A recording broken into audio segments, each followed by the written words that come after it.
उठे इंसान। नमस्ते बाल दोस्तों, सुप्रभात। सुप्रभात टीचर। बहुत अच्छे बाल दोस्तों, चलो मैं आपको एक प्रसंग सुनाता हूं। आप सब ध्यान से सुनना। महात्मा गांधी जब पाठशाला में पढ़ते थे, उस वक्त की बात है। उनकी पाठशाला का निरीक्षण करने इंस्पेक्टर आए हुए थे। कक्षा में आकर उन्होंने बच्चों से कुछ प्रश्न पूछे। बच्चे ठीक से जवाब नहीं दे पाए। तब इंस्पेक्टर के पीछे खड़े हेडमास्टर ने संकेतों से बच्चों को जवाब बताने की चेष्टा की, किंतु मोहन ने समझकर भी जवाब नहीं दिया। इंस्पेक्टर के जाने के बाद हेडमास्टर साहब ने सबको डंडी से मार लगाई।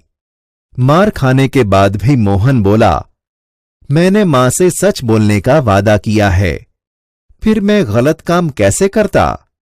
देखा बाल दोस्तों, महात्मा गांधी बचपन से ही सत्य एवं प्रामाणिकता की राह पर चलने की और झूठ नहीं बोलने की प्रतिज्ञा लेते हैं। इस तरह हमें भी अच्छे रास्ते पर चलने की प्रतिज्ञा लेनी चाहिए।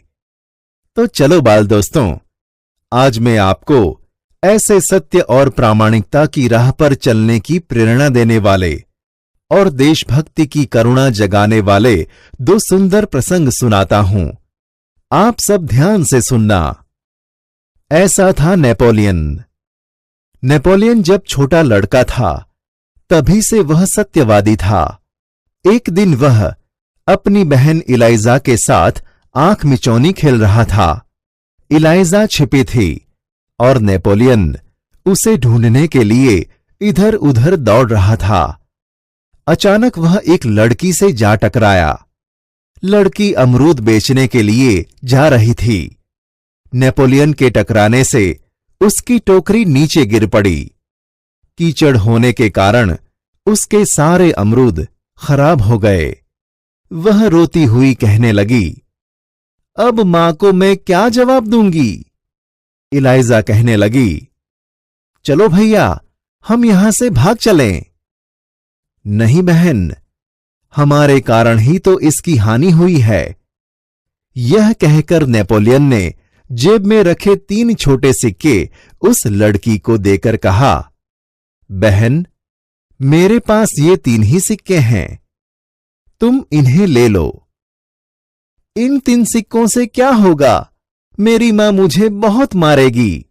लड़की ने कहा, अच्छा, तो तुम हमारे साथ घर चलो, हम तुम्हें अपनी मां से और पैसे दिलवा देंगे।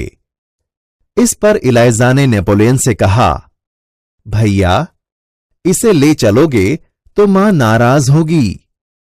नेपोलियन नहीं माना। वह उस लड़की को अपने साथ घर ले गया।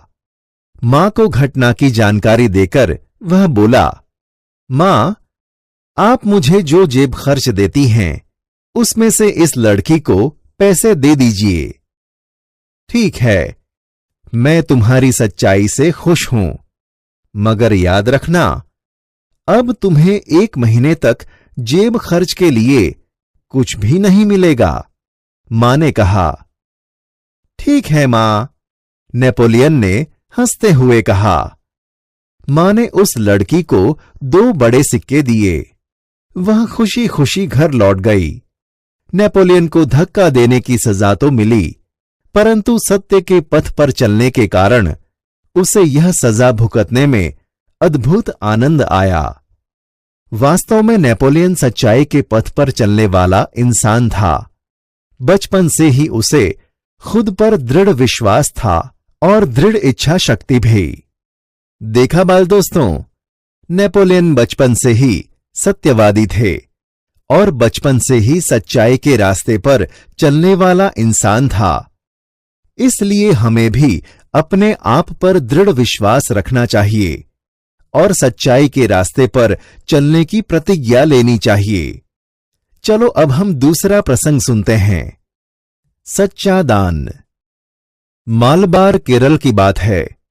वहां बड़गरा नाम के एक गांव में सभा का आयोजन किया गया। गांधी जी ने अपने भाषण में सभा में उपस्थित सभी बहनों से जेवरों की भीख मांगी। बहुत सी वस्तुएं भेंट में मिलीं। अपना भाषण समाप्त करके गांधी जी उनको नीलाम करने लगे। उसी समय कौमुदी नाम की 16 वर्ष की एक कन्या धीरे से मंच पर चढ़ आई।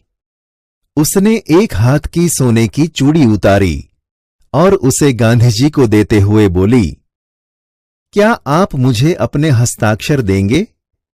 गांधी जी हस्ताक्षर कर ही रहे थे कि उसने दूसरे हाथ की चूड़ी भी उतार दी। यह देखकर गांधी जी ने कहा, अरे पगली लड़की, दोनों चूड़ियां देने की जरूरत नहीं है। एक ही चूड़ी लेकर मैं तुम्हें अपने हस्ताक्षर दे दूंगा। इसके उत्तर में कौमुदी ने अपने गले का स्वर्ण हार उतार लिया। गांधी जी ने पूछा, तुमने अपने माता पिता से आज्ञा ले ली है ना? बिना कोई उत्तर दिए उसने कानों में से रत्न जड़ित बूंदे भी निकाल लिए। गांधी जी ने पूछा, तुमने इन आभूषणों को देने के लिए अपने माता पिता से आज्ञा ले ली है ना? कौमुदी कुछ उत्तर देती, इससे पहले ही किसी ने कहा, इसके पिता तो यही है ना? मानपत्रों की नीलामी में वही तो बोली लगवाकर आपकी मदद कर रहे हैं। अब गांधी जी ने कौमुदी से कहा, तुम्हें यह तो मालूम होगा कि ये गहने दे देने के बाद तुम फिर नए गहने नहीं बनवा सकोगी। कौमुदी ने यह शर्त दृढ़तापूर्वक स्वीकार कर ली। गांधी जी ने हस्ताक्षर करने के बाद यह वाक्य लिख दिया, तुम्हारे इन आभूषणों की अपेक्षा तुम्हारा त्याग ही सच्चा आभूषण है। सच है, देश प्रेम से बढ़कर कुछ नहीं। देखा बाल दोस्तों, यह कहानी में केरल में रहने वाली कौमुदी नाम की एक 16 साल की लड़की में सच्चाई है। वो त्याग और समर्पण की भावना रखती है, इसलिए वो अपने पहने हुए सारे गहने निकालकर दान में दे देती है, क्योंकि वो समझती है कि देश प्रेम से बढ़कर कुछ नहीं। बाल दोस्तों, इस दो प्रसंग से हमें देश प्रेम, त्याग, सच्चाई और करुणा की भावना की सीख मिलती है।